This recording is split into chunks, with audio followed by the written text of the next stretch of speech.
You know, after watching Across the Spider-Verse, a friend of mine from the movie, well, I consider him a friend. A lot of people didn't like him, but hey, he's a Chad.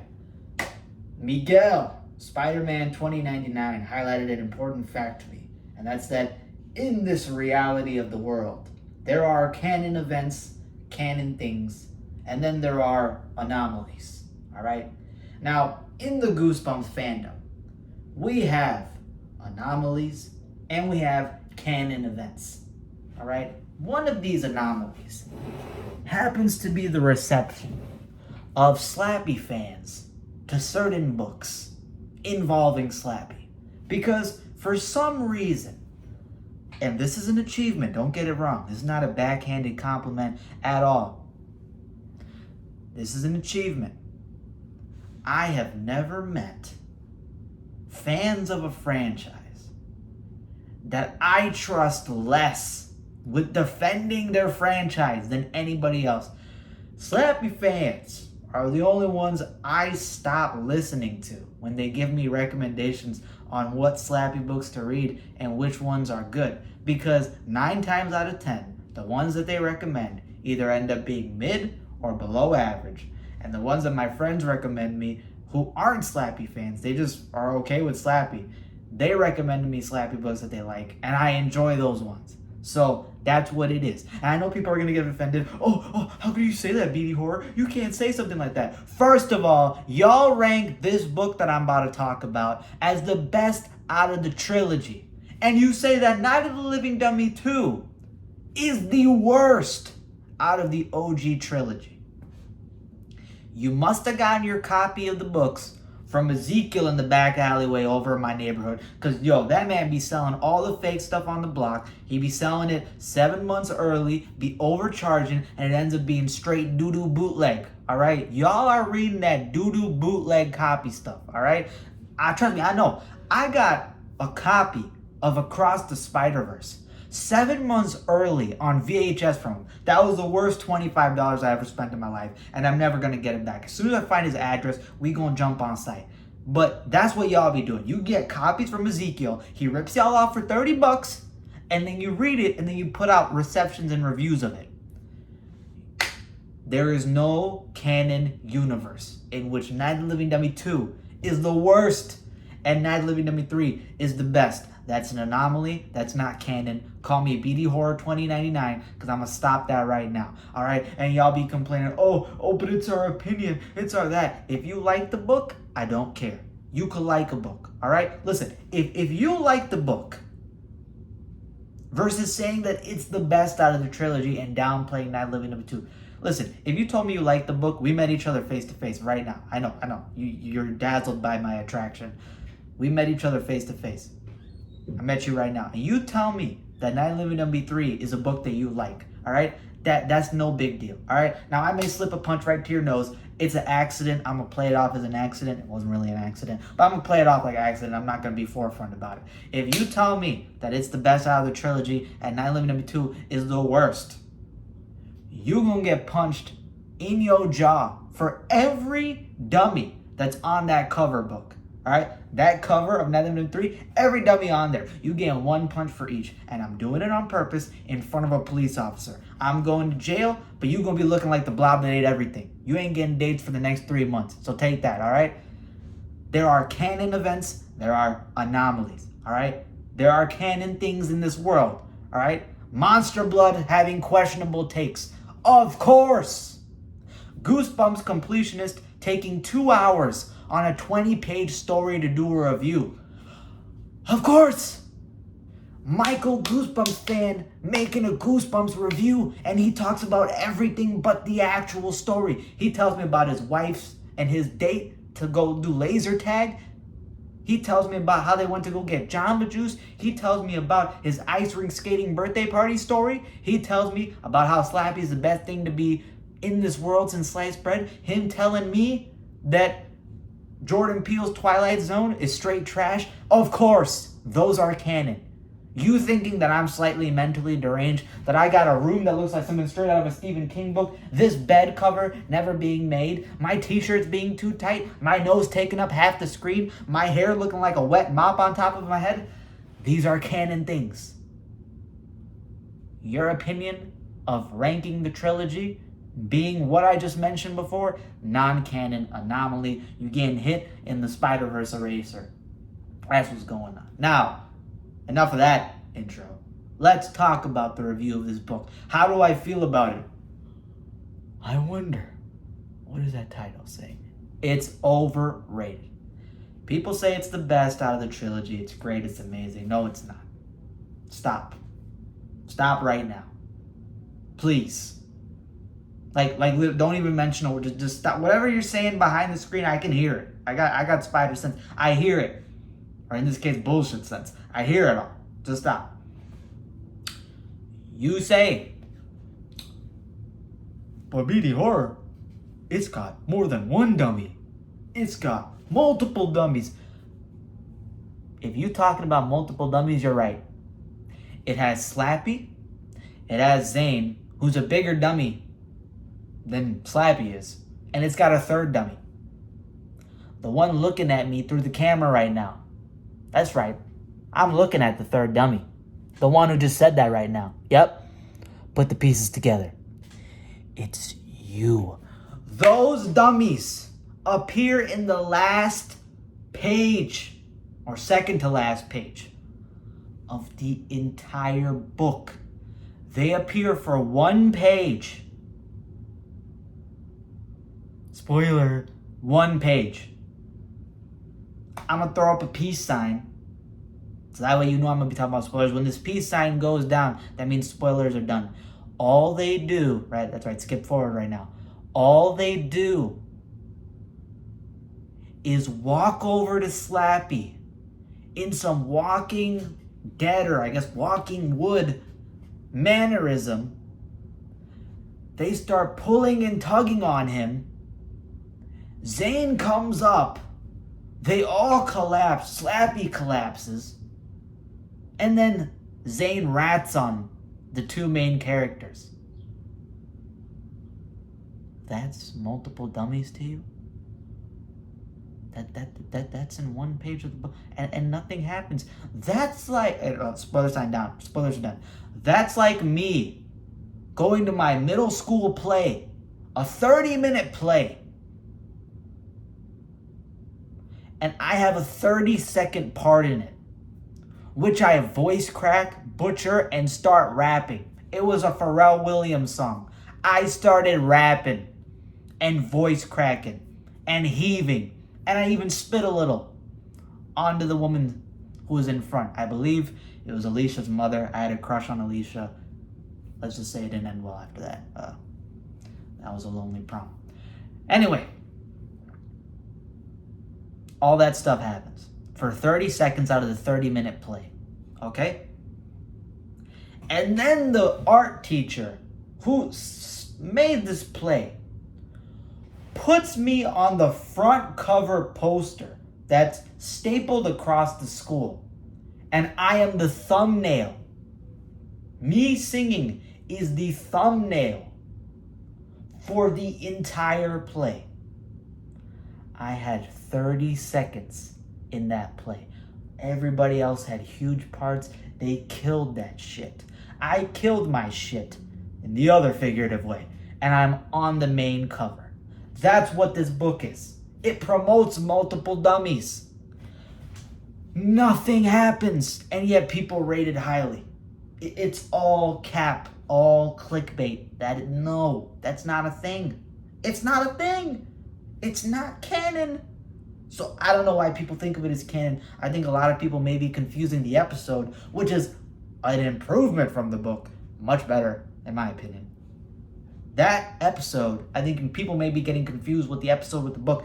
The book is completely different from the episode. The same way the Haunted Mass 2 episode, straight perfection, is much different from the book. The book I gave like an 8 out of 10 or 8 point. I don't know. I give it like that. It was okay. It was good. I mean, it was a downgrade from the first book, but the episode is amazing. Same way, the episode in Night Living Dummy 3 is a vast improvement from what the book is.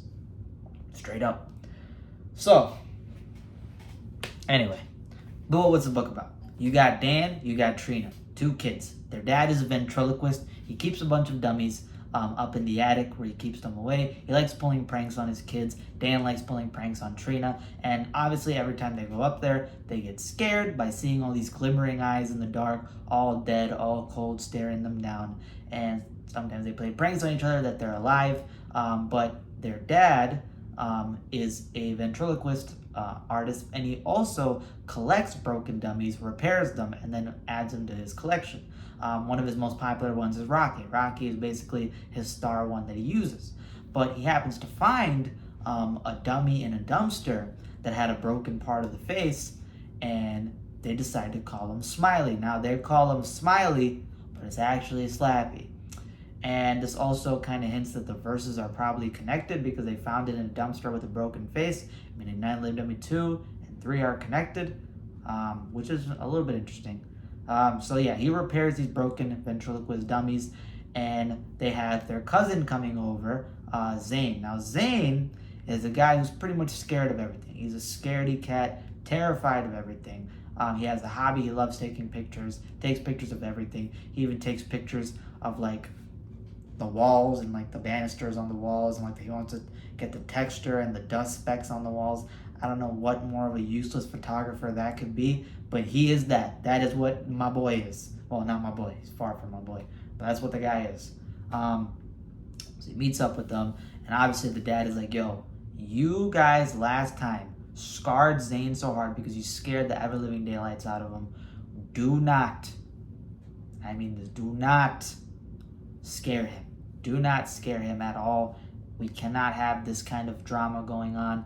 To leave him alone. You know he's scared of everything. It's super mean-spirited to do that. You guys should not harass him. So obviously, they make that clear. Trina acknowledges it. She makes sure that Dan acknowledges it.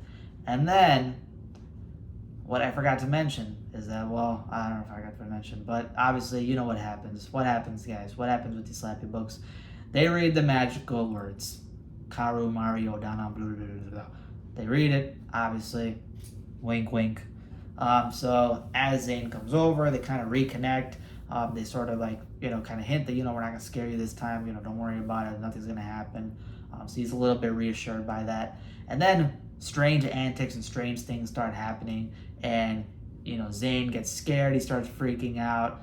The dad gets mad. He right away, points blame at Trina and Dan because they pulled this stuff the last time. And now similar kind of pranks and antics are going on again. But they swear to God that they're not doing it. We are not the ones doing this stuff.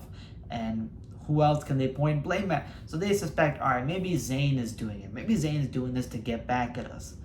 But at the same time, some of this stuff is so mean-spirited. I doubt that he would do it because it would be costing his enjoyment. It would be making him scared at the same time. So there's no way he could do it. So you got a little bit of a mystery going on, trying to figure out who done it. That's with every Slappy book. It's always a who done it story.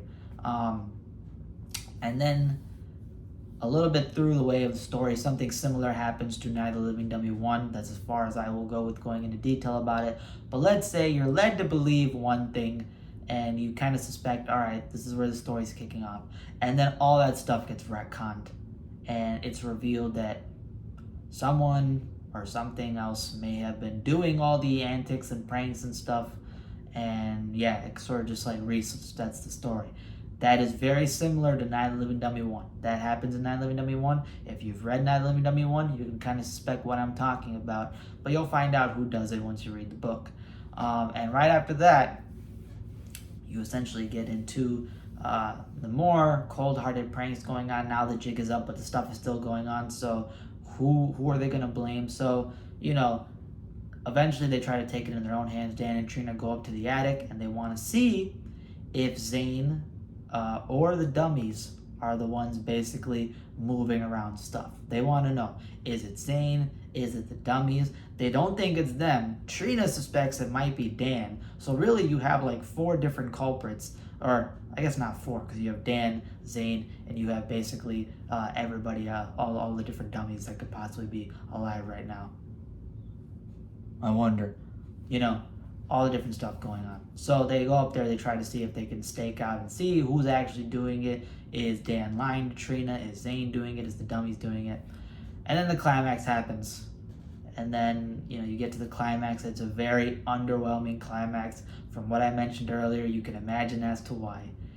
And the ending, the twist ending, is actually the only part of the book that I kind of enjoyed and liked because of how dislikable one character is and kind of how much they weaken the book, kind of ruin it. You end up getting the reveal as to what's going on. And a character makes a decision, which is pretty dark, pretty cruel, but I like it because it's done to a bad person. So I'm kind of happy with the twist ending there.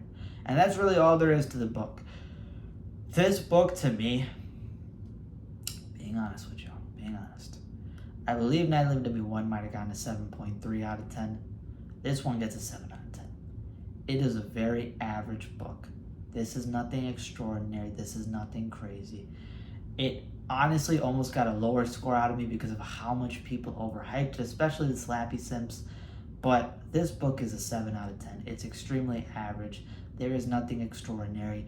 Dan and Trina are like some of the most average characters. Their dialogue in the beginning is so weak and cringe that I almost couldn't get through the book.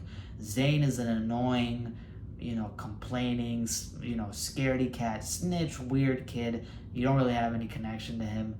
The main parents are like the dad is the most biased guy that could be imagined, because there's a part in the story where like Zane, Trina, and Dan are in the room, and then Zane runs out to the kitchen and something bad happens in the kitchen, and the dad scowls and blames Dan and Trina. You idiot, your kids are in front of you.